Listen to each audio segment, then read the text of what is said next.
ਦੇਵਭੂਮੀ ਹਿਮਾਚਲ, ਜਿੱਥੇ ਕੁਦਰਤ ਲੁਕਣ ਮਿੱਟੀ ਖੇਡਣ ਦੇ ਲਈ ਹਰ ਦਿਨ ਉਤਰਦੀ ਹੈ।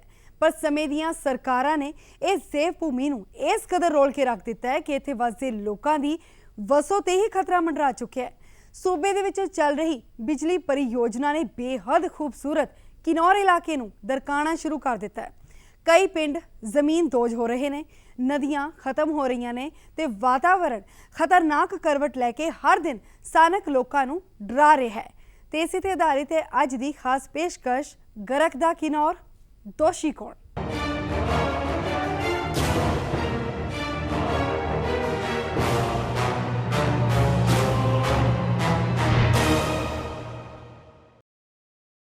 दरक रहा है किन्नौर ते इस दे पिछे मुख तौर ते जिम्मेदार है उत्थे चल रही बिजली की वड्डी परियोजना।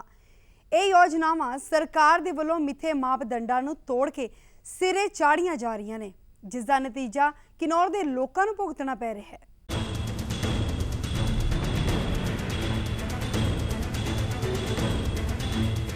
हिमाचल प्रदेश दे किन्नौर दे पहाड़ दरक रहे ने। उसकी एक वड्डी वजह हिमालय के इस रेतीले पहाड़ विच अंधाधुंध बनने वाले बिजली प्रोजेक्ट्स ने। PTC न्यूज़ अज नहीं पिछले 4 साल पहला तो ही यह दावा कर चुका है कि विकास के इस दौर के विच विनाश के कई सवाल उठ चुके ने। अज फिर असी उन्होंने सवालों नूं सच कर दी तस्वीर बयान करन जा रहे हैं। सब तो पहला खतरा है साडी नदियां ते। जी हाँ, खतरे विच ने साडी नदियां, क्योंकि बिजली प्रोजेक्ट्स की उसारी के चक्कर में असीं अपनी नदियां ते पानी छड्डना भुल रहे हैं कि बिजली परियोजनावां नूं नदी दे विच 15% पानी छड्डना जरूरी किया गया, पर इस ते अमल नहीं किया जा रहा। यह अमल 4 साल पहला भी नहीं सी ते अज भी नहीं है।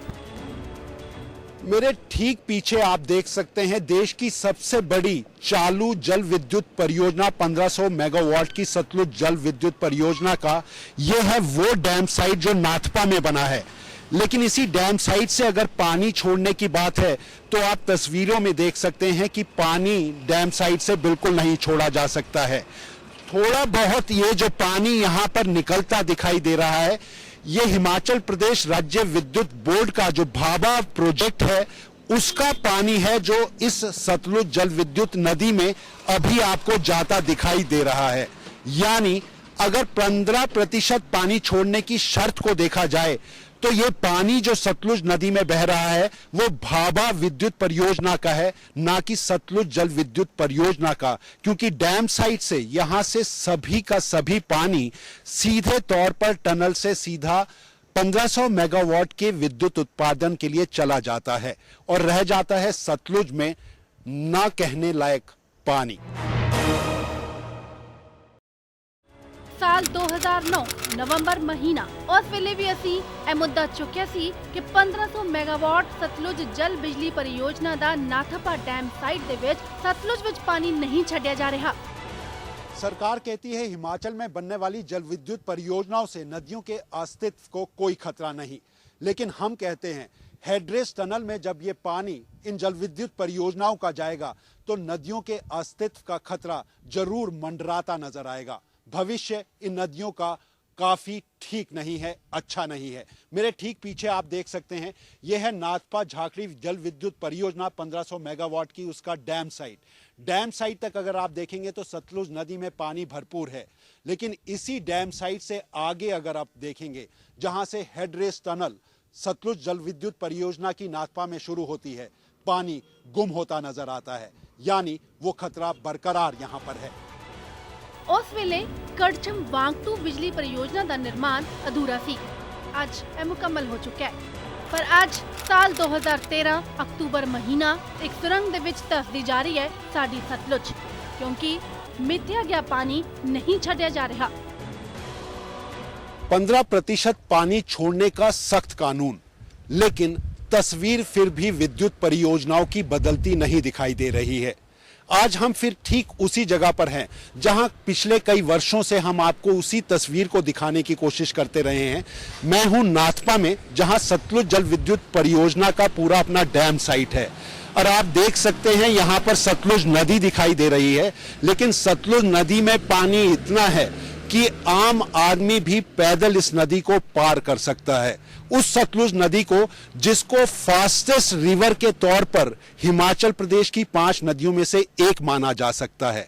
कहानी उन विद्युत परियोजनाओं की है जिनमें मोटे तौर पर यह माना जा सकता है कि कानून का उल्लंघन वो कहीं ना कहीं जरूर करते हैं, पर नकेल कसने वाला शायद इनके लिए कोई नहीं है। 15% पानी छोड़ने का यह कानून हिमाचल प्रदेश सरकार ने बनाया।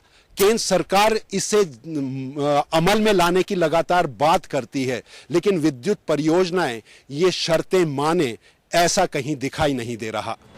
दस दिए कि बिजली प्रोजेक्ट से ਲਈ सूबे ਵਿੱਚ 15% ਪਾਣੀ ਛੱਡਣਾ ਜ਼ਰੂਰੀ ਕੀਤਾ ਗਿਆ ਹੈ, ਪਰ ਸੂਬੇ ਦੀ ਵੱਡੀ ਬਿਜਲੀ परियोजनावां तहत इस कानून ਨੂੰ ਲਾਗੂ ਨਹੀਂ ਕੀਤਾ ਜਾ ਰਿਹਾ। ਇਸ ਕਾਨੂੰਨ ਦੀ ਉਲੰਘਣਾ ਦੇ ਚੱਲਦਿਆਂ ਨਾ ਸਗੋਂ ਨਦੀਆਂ ਦੇ ਕਤਲ ਹੋ ਰਹੇ ਨੇ, ਬਲਕਿ ਨਦੀਆਂ ਦੇ ਇਰਦ-ਗਿਰਦ ਪਰਿਆਵਰਣ ਵੀ ਭਾਰੀ ਨੁਕਸਾਨ ਚੱਲਣ ਨੂੰ ਮਜਬੂਰ ਹੋ ਰਿਹਾ ਹੈ।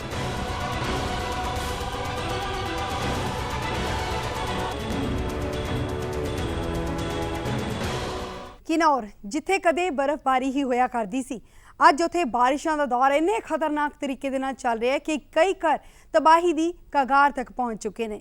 ਕਿਨੌਰ ਦਾ ਪਿੰਡ ਪਾਂਗੀ ਜ਼ਮੀਨ ਦੋਜ਼ ਖਤਰੇ ਦੇ ਸਾਏ ਹੇਠ ਜੀ ਰਿਹਾ ਹੈ। ਕੋਈ ਪਤਾ ਨਹੀਂ ਕਿਹੜੀ ਸਵੇਰ ਇੱਥੋਂ ਦੇ ਲੋਕਾਂ ਦੇ ਲਈ ਆਖਰੀ ਸਵੇਰ ਬਣੇ।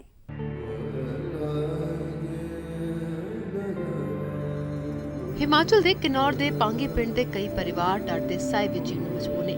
आलम यह है कि जमीन धसन के कारण ना तो इत्थे खतरा हले टलिया अते ना ही लोकां दा डर खत्म होया। हम तो भाग गए थे, दो रात हम परे पहाड़ों में रहे, तो 18 को आए थे हम यहाँ। किन्नौर में कभी इस तरह का नुकसान या बारिश आपने? नहीं, आज तक कभी देखा ही नहीं। अब तो हमारे बुजुर्ग भी ये बोलते हैं कि हमने कभी देखा नहीं। 90 साल 100 साल के बुजुर्ग है, वो भी कभी उन्होंने ऐसा बताया नहीं कि ऐसा भी हुआ है। इस पॉइंट को तो कभी बताया भी नहीं। पांगी पिंड के खिसकते पहाड़ ने इस पिंड की डोगरी के करीब 1 दर्जन मकानां नूं नेस्त नाबूद कर दिता है। किते बदल फटन ते किते जमीन खिसकन नाल ताराशाही होए इन्हां मकानां दे कई परिवारां नूं बेघर कर दिता है। उत्थे ही उन्हां दे बगीचिਆਂ ਨੂੰ भी खासा नुकसान पहुंचा है। तो यहाँ मकान रह गया जी, वो घर में भी जहाँ हम बैठते हैं वहाँ पर भी आंगन में चला गया जी। अब बगीचे यहाँ सारे रहे नहीं, सेब के पौधे सारे नीचे उतर गए जी। इसके बाद सरकार तो हमारे कुछ देख नहीं रही है, कोई इतना सहायता कर ही नहीं रही है। मैं कम से कम आबादी तो 1800-1900 के आसपास है, 450 से ऊपर मकान है। इस टाइम 250 से ऊपर बेघर हो ही चाहिए, तो आप लगाओ उसके बाद बचे क्या 200। पांगी पिंड ते लगातार पहाड़ां दी जमीन खिसक रही है। लोग बेघर ही नहीं हुए, सगों सालां साल दी उन्हां दी कड़ी मेहनत नाल लगे उन्हां दे बाग बगीचे भी खिसकदे पहाड़ दे नाल लगातार डिग रहे ने। ना कर ना ही पैसा कमाने दे लई बगीचा। मेन तो जो बगीचे का नुकसान बहुत ज़्यादा हुआ। सेब के पौधे चले गए, राजमा रोजमा जो बीजते वो सारा चला गया, और कई लोगों का घर भी मतलब ज़्यादातर डैमेज हो गया, रहने लायक नहीं रहा। पानी अंदर घुस गया, दरारें पड़ गई तकरीबन घरों में। लोकां नूं लगातार चिंता सता रही है, पर पिंड दे लोकां दा कहना है कि उन्हां नूं गम सिर्फ पैसा कमाण वाले बगीचा नूं खोण दा ही नहीं है, सगों उन्हां नूं लगातार मौत दा डर भी सता रहा है।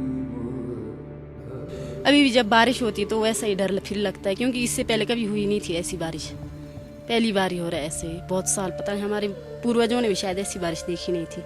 और जैसे सर्दियों को भी अब तो डर ही लगता है बैठने को जब बर्फबारी होगी तो। पिंड के प्रभावित परिवारां दी अखां नम ने।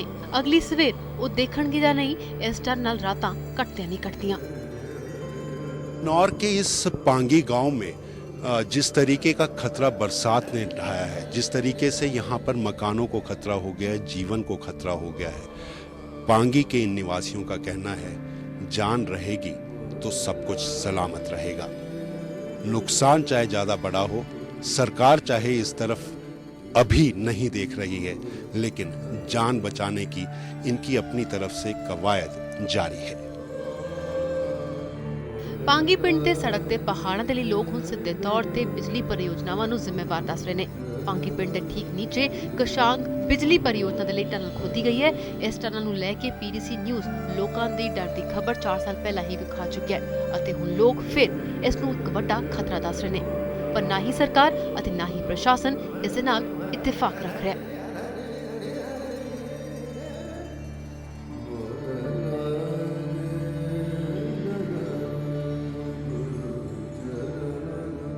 किन्नौर के पहाड़ दरक रहे हैं और उसकी एक बड़ी वजह यहाँ बनने वाली जल विद्युत परियोजनाएं हैं। पांगी गांव में जिस तरह से हमने देखा, कशांग विद्युत परियोजना का काम ठीक इस गांव के नीचे पर्वत को छेद कर टनल बनाकर किया जा रहा है। गांव वालों का खुद का कहना है असर बहुत जल्द देखने को मिला है और तकरीबन 2500 की आबादी वाले पांगी गांव को खतरा पैदा हो गया है। लेकिन सरकार और प्रशासन दोनों ये मानते हैं बिजली हमारे लिए, देश के लिए जरूरी है और इसके विकास को रुकने नहीं दिया जाएगा। गरकदा किन्नौर साड़ी खास पेशकश इसी तरह जारी रहेगी। एक छोटी सी ब्रेक तो बाद जल्द वापस होने हैं।